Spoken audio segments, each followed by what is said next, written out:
Hello everyone! How are you today? Yeah, good? Excellent! Always glad to hear it here in our little story corner. Now then, can you remember my name? That's the one. Osian, here at your service with another bedtime story for you. And today we have quite a brilliant one. I'm a big fan of this one. It's called Do Not Take Your Dragon to Dinner. It is by Julie Gassman with illustrations, so pictures, by Andy Elkerton. And, well, I think we're in for quite a story. Although I hope that you've all had your supper already. Have you? Yeah, you're all well fed just before bed? Oh, that rhymed. Well, I'm a little bit proud of that. But before we carry on with our story, you know what's coming, don't you? Yeah? Are you all ready? Are you all listening? Yeah? Can I see your listening ears, please? That's the one. All right, if you're ready, this is Do Not Take Your Dragon to Dinner. Just don't do it. Just don't. Find the first page. Here we go. It's a special occasion.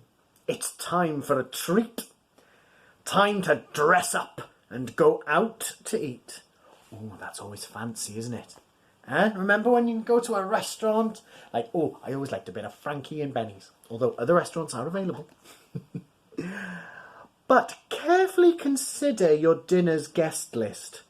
For, my dear friend, I must simply insist... What do you think they're going to insist? I think I know. Do not take your dragon to dinner.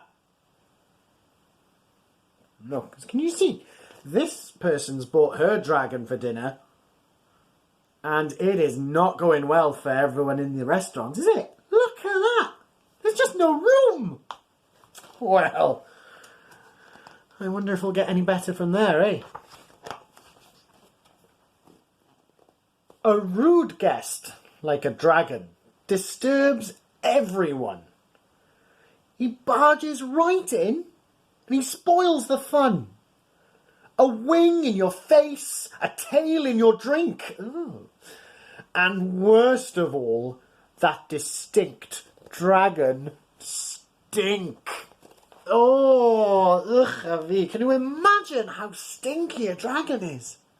Oh, and look, he's giving that man a black eye with his wings.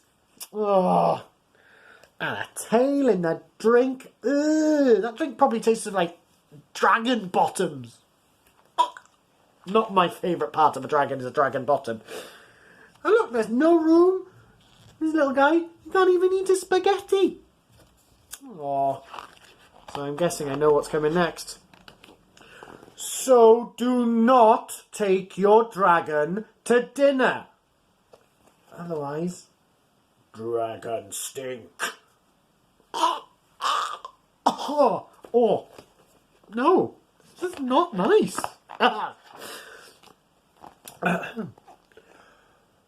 Waiting for food, she'll get really bored. And then her behaviour cannot be ignored. She'll grab for your phone. She'll crawl on the floor. She'll stand on the table and let out a...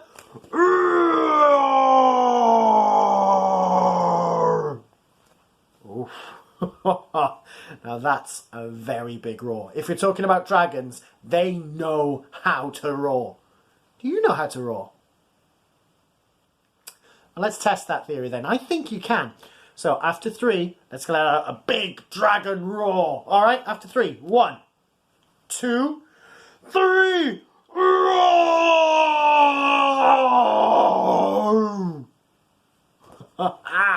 That is excellently done, my friends. But of course, that is not something you should be doing at a dinner table. So, do not take your dragon to dinner. Don't do it. He'll play your music, you won't want to hear it, they'll have a good time, but nobody else will. It just won't be good for anyone. Don't take them. Do not take them.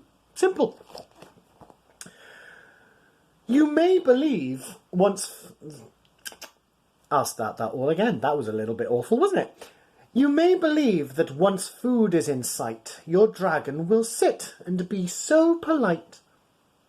But he'll pick up his bowl, he'll drink with a slurp, and then he'll let out a fiery... Oh. Excuse me, I didn't mean to actually... Oh. There I go again. Oh my, I'm just as bad as a dragon, aren't I? But he's really making a show of himself there, isn't he? So... That's right. So do not take your dragon to dinner. Otherwise, fire burps. Fire burps. There's only one thing worse than a fire burp. We've already seen that. Bottom burps. Fire burps. Bottom burps. Okay? Important difference there.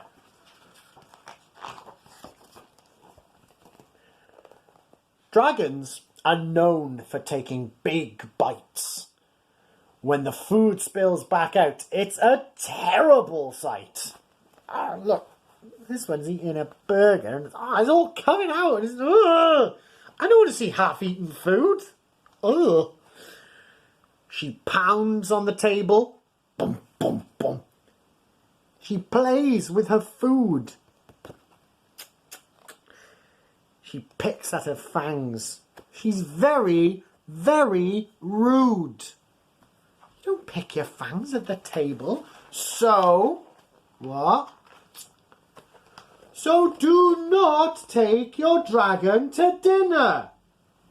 Right, there's a very clear message in this book, and I'm hoping that people understand it. Do not take your dragon to dinner.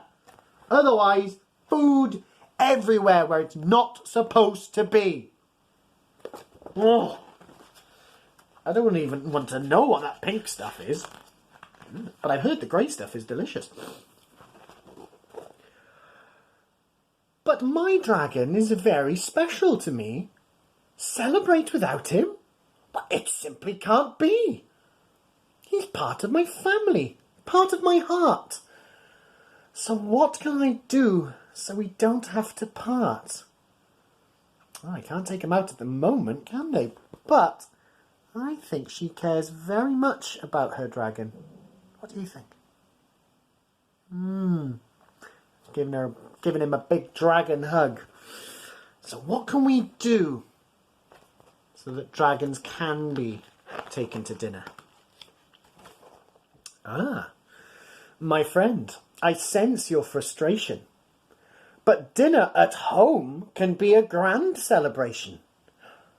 You can ask your dragon to help with the meal. His flame can sear. His claws can peel. Oh, that could be something. Have the dragon learn how to cook. Because, see, they're searing a steak, a big, nice, juicy steak. I'm a very big fan of steak. I don't know if you can tell. And I think she's very happy that her dragon's learning. Don't you think?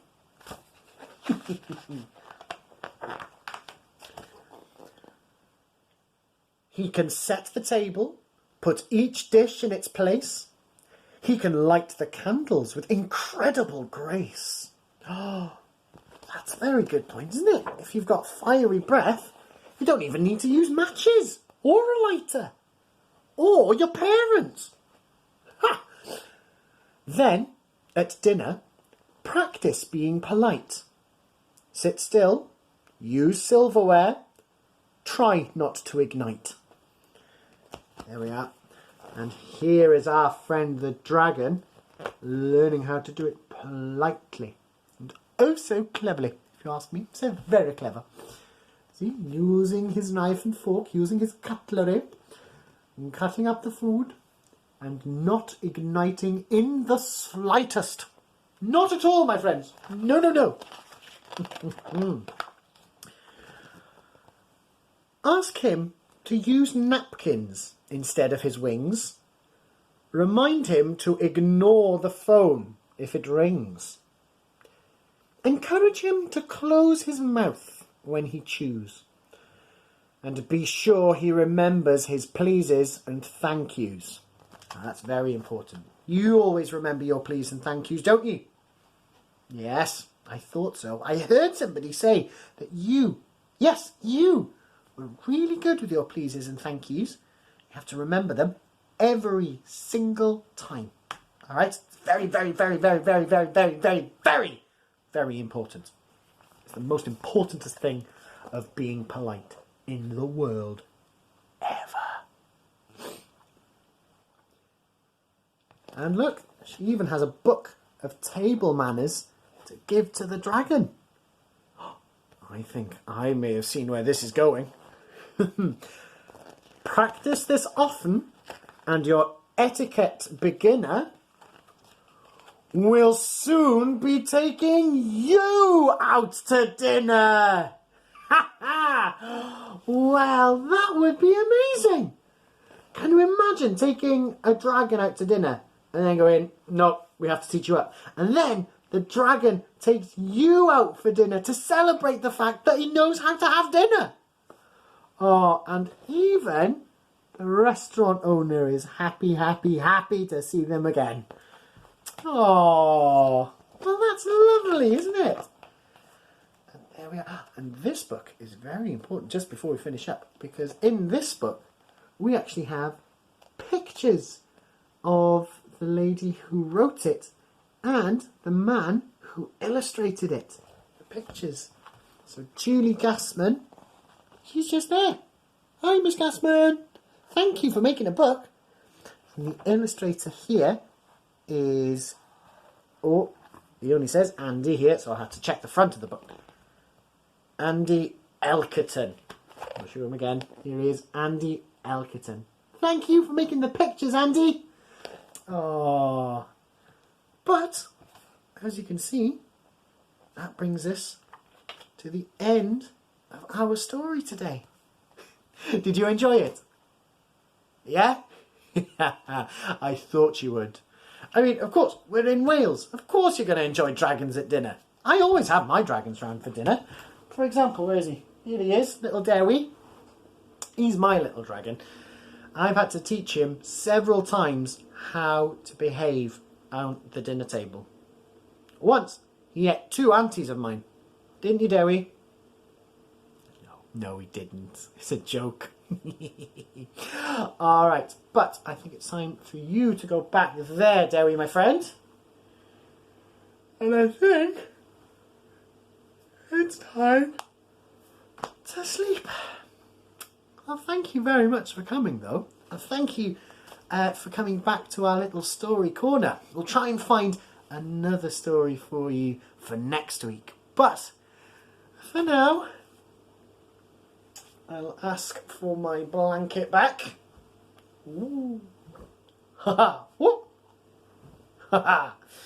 And then I shall bid you all good night, Master.